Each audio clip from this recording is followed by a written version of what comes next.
In spite of being named T.Y. Hilton, it's clear that the Colts wide receiver stayed at a Holiday Inn Express on Wednesday night, because he lit up the Houston Texans for a tune of 223 yards receiving, the second most in Colts history, including a 33-yard touchdown pass.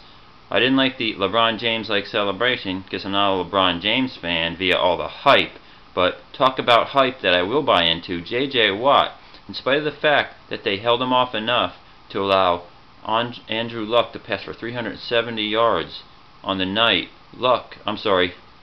J.J. Watt still scored his third touchdown of the season on a 45-yard scoop and score touchdown return. Last week he had an 80-yard score against the Bills after an interception, and he's already scored one offensive touchdown reception earlier in the year. So J.J. Watt is earning that money. However, one man doesn't make a team, and Ryan Fitzpatrick is, in my opinion, holding these guys back a little bit. He hasn't played horribly, but a better quarterback I think would have the Texans beyond that 3-2 record. Now they look up at the Colts, who are 4-2 despite an 0-2 start. They've really got it rolling, and Andrew Luck is coming into his own, not turning the ball over quite as much as he has in the past. However, that division will be a two-horse race, but the Texans are going to have some ground to make up and will have to win that second contest later in the year if they want to compete in the AFC South.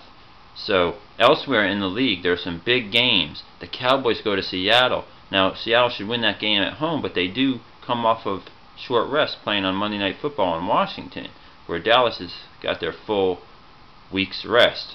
Of course, I hope the Cowboys lose, because if the Eagles can hold off or beat the New York Giants in all-black uniforms this week on Sunday, they will take control of the NFC East. I don't think they're going to lose, but that ought to be interesting, that game. Elsewhere, in baseball, tonight, the Kansas City Royals take on the Baltimore Orioles. That's a win-win situation.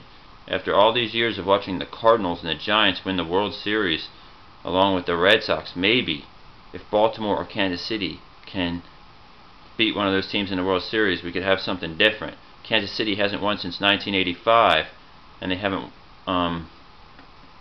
been back to the playoffs since. The Orioles haven't really been back in like 17 years and haven't won the World Series since 1983 when they beat the Philadelphia Phillies. So winning is contagious in Kansas City. The Chiefs started rolling under Andy Reid. Now Yost has the Kansas City Chiefs going. George Brett is beside himself with joy. So there you have it. The baseball playoffs start tonight. Last night, T.Y. Hilton, 223 yards receiving and a 33-yard touchdown against the Houston Texans and J.J. Watt. Andrew Luck rolling, 370 yards passing, as the final score was 33-27 Colts over the Houston Texans.